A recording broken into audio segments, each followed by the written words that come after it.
मित्रांनो नमस्कार।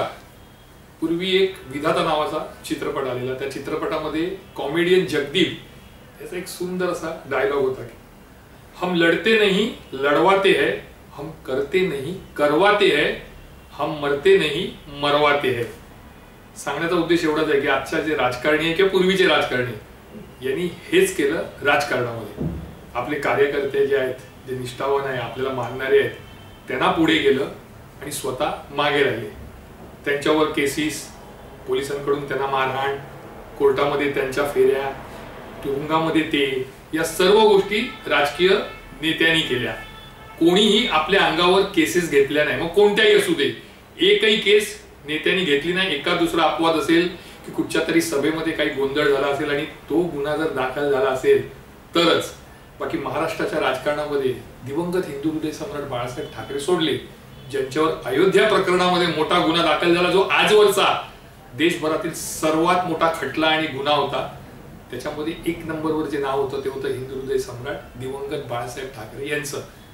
मात्र आपल्या कार्यकर्त्यांनाच नव्हे तर आपल्यावर देखील गुन्हे ज्यांनी ओढवून घेतले, ज्यांच्या विरोधात खटले आज महाराष्ट्राच्या बाहेर देखील चालू आहे, तर असा एकच नेता आहे आणि त्या नेत्याचं नाव आहे मनसे अध्यक्ष राज ठाकरे। नमस्कार, मी अमित जोशी बंदाय बिंदासाहेब वृत्तदिनांच्या माध्यमातून आज बुधवार छोटासा हलका फुलका विषय घेऊन तुमच्या समोर आलोय। हा विषय घ्यायचं कारण असं होतं की 3 दिवसांपूर्वी नेरूळ येथे राजीव गांधी जे उड्डाण पूल आहे तिथे छत्रपती शिवाजी महाराज जे महाराष्ट्राचं आराध्य दैवत आहे म्हणा, आराध्य पुरुष आहेत म्हणा, त्यांचा एक पुतळा तिथे बसवायचा होता। गेल्या 3 महिन्यापासून हा पुतळा धूळ खात पडला होता।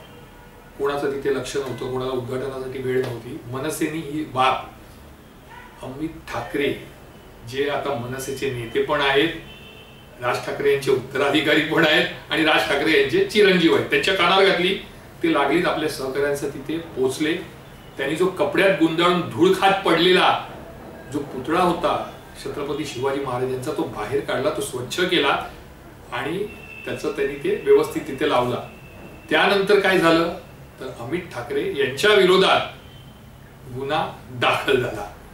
गुन्हा दाखल होण्याचा हा पहिला प्रकार आहे, म्हणजे अमित ठाकरे यांनी ओपनिंग केलेलं आहे।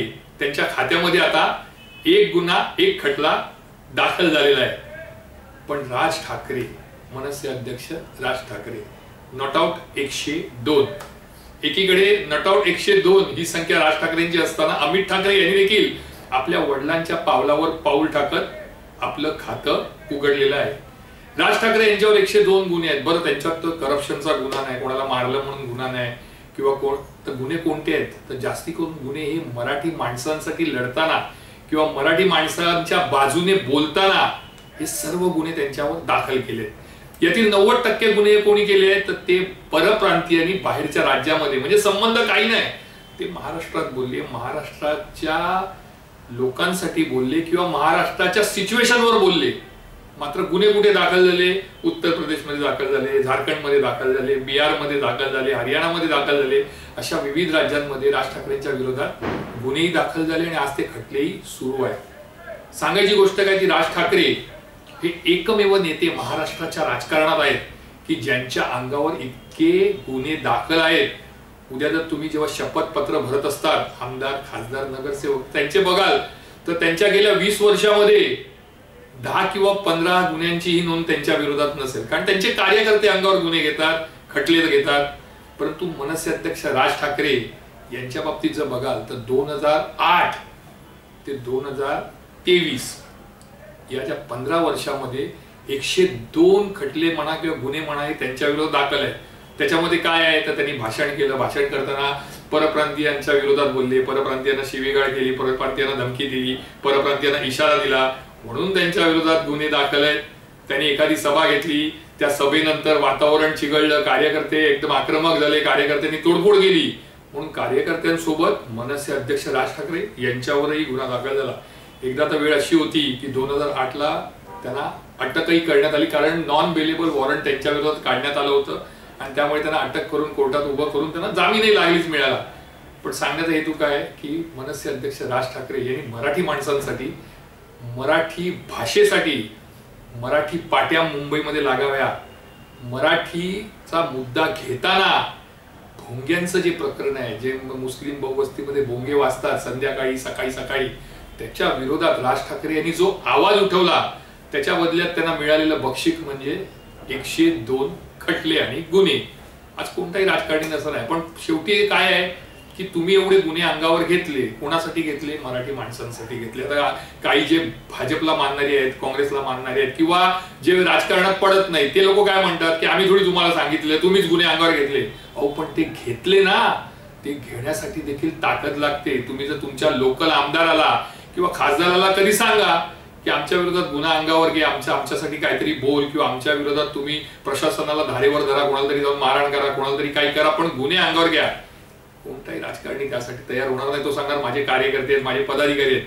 मात्र मनसे अध्यक्ष राज ठाकरे हे एकमेव नेते महाराष्ट्राच्या राजकारणामध्ये आहेत की ज्यांच्यावर 102 गुन्हे म्हणा किंवा खटले म्हणा हे दाखल आहेत.